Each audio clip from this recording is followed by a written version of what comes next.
नमस्कार. उत्कृष्ट गृहिणी होण्यासाठी खास टिप्स. व्हिडिओ आवडल्यास लाईक करा, इतरांसोबत जास्तीत जास्त शेअर करा. तसेच चॅनल सबस्क्राईब केले नसेल तर सबस्क्राईब करा, म्हणजे नवनवीन व्हिडिओचं नोटिफिकेशन ताबडतोब तुमच्यापर्यंत पोहोचेल. Tip number 1. पुरण पातळ झाल्यास त्यात करवंटीचा एक तुकडा किंवा हरभरा एवढा चुना त्यात मिसळून पुन्हा थोडे शिजवून घ्या. पुरण छान घट्ट होते. Tip number 2. कुठलाही पदार्थ संपल्यानंतर त्याचा पाक शिल्लक राहिल्यास त्या पाकात फळांच्या फोडी टाकून छान मुरांबा तयार करता येईल किंवा त्या पाकात मुरमुरे टाकून लाडू बनवता येतील. Tip number 3. घरात शोकेशमध्ये ठेवण्यासाठी शोभेच्या वस्तू खरेदी करताना त्या नेहमी वॉशेबल असतील किंवा साफ करण्यायोग्य असतील याची काळजी घ्यावी. त्यामुळे पैशाची बचत होते, शिवाय वस्तू साफ ठेवता येतात. Tip number 4. अंडी जास्त दिवस फ्रीजमध्ये ठेवू नयेत. अंडी जास्त दिवस फ्रीजमध्ये ठेवल्यास ती खाण्यायोग्य राहत नाहीत. Tip number 5.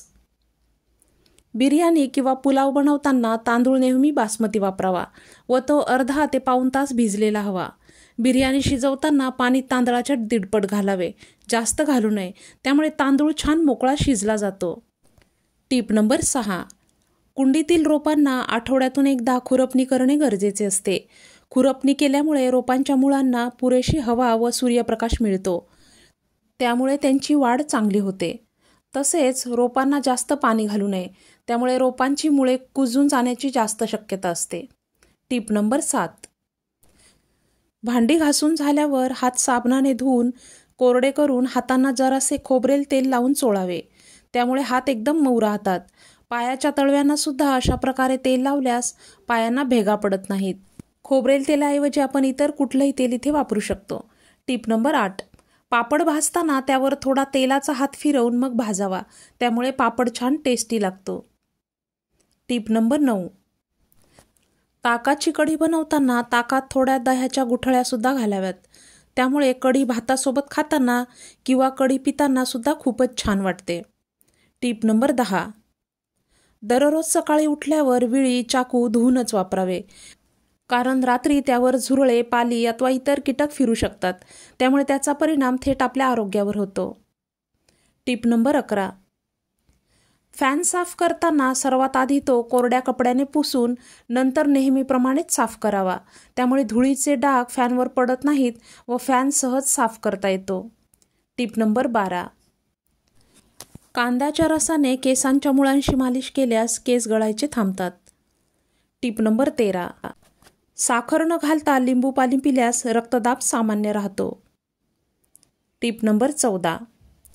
ज्या लोकांची नजर कमजोर आहे अशा लोकांनी हिरव्या पालेभाज्या, फळे व दुधाचे सेवन केल्यास फायदा होतो.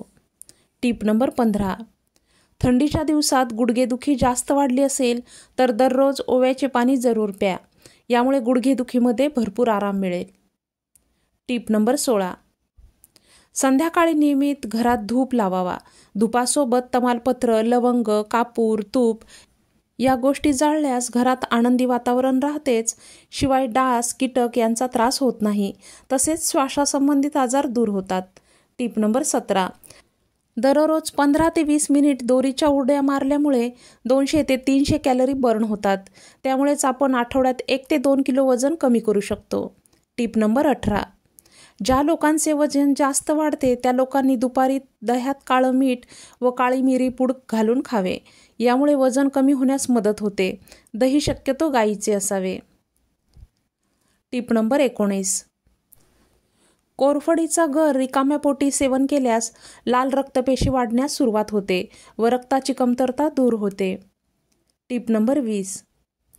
पोटात जंत झाल्यास टोमॅटो, काळी मिरी मिठासोबत सकाळ संध्याकाळ खाल्ल्यास पोटातील जंत मरून जातात. Tip number 21. पाणी व दही समप्रमाणात घेऊन त्यात आलं किसून त्याचा रस मिसळून पिल्यास जुलाब कमी होण्यास मदत होते. Tip number 22. एकसारखेच उचकी येत असेल तर अर्धा छोटा चमचा हळद तोंडात धरून वर अर्धा ग्लास पाणी पिल्यास उचकी येणे बंद होते. Tip number 23. साबुदाणा खिचडी मोकळी सुटसुटीत होण्यासाठी साबुदाणा 2दा छान धुवून नंतर कमी पाण्यात 3 ते 4 तास भिजवावेत. Tip number 24. लिंबाचा वापर करून आपण विकत आणलेल्या पॅकेटच्या पिठाचं परीक्षण करू शकतो. त्यामुळे पिठात भेसळ आहे की नाही हे समजेल. त्यासाठी चमचाभर पीठ घेऊन त्यात थोडे लिंबू पिळून बघितल्यास त्यात बुडबुडे येत असतील तर हे पीठ भेसळयुक्त आहे असे समजावे. Tip number 25. थंडीच्या दिवसात आपण पाणी कमी पितो व जेवण जास्त घेतो. त्यामुळेच थंडीत पोटाच्या तक्रारी वाढतात. त्यामुळे थंडीत पुरेसे पाणी पिणे गरजेचे असते. कोमट पाणी पिल्यास या समस्या कमी होतील. तसेच मक्याच्या सेवनाने सुद्धा पोटाच्या तक्रारी कमी होण्यास मदत होते. Tip number 26. पाण्यात आलं मिसळून उकळून घ्यावे. कोमट झाल्यावर मध व लिंबू पिळून सकाळी 20 दिवस घेतल्यास कॅल्शियमची पूर्तता होते. Tip number 27. द्राक्षाच्या रसात पोटॅशियम भरपूर प्रमाणात असते. त्यामुळे ब्लड प्रेशर नियंत्रित राहते. सोबत कोलेस्ट्रॉल लेव्हल कमी होण्यास मदत होते. त्यामुळेच हृदय मजबूत राहते. Tip number 28. आलं उकळून केलेला काढा पिल्यास रक्त साफ होते. चेहऱ्यावर चमक येते. पिंपल, स्किन इन्फेक्शन दूर होते. Tip number 29. पोटाच्या आरोग्यासाठी हिंग खूप फायदेशीर ठरते. 5 ग्रॅम हिंग पाण्यात मिसळून बेंबीच्या भोवताली लावून थोडा वेळ पडून राहिल्यास पोटातील सर्व गॅस निघून जातो व पोटदुखी थांबते. Tip number 30. ओट्स खाल्ल्यामुळे शरीराची प्रतिकारशक्ती वाढते.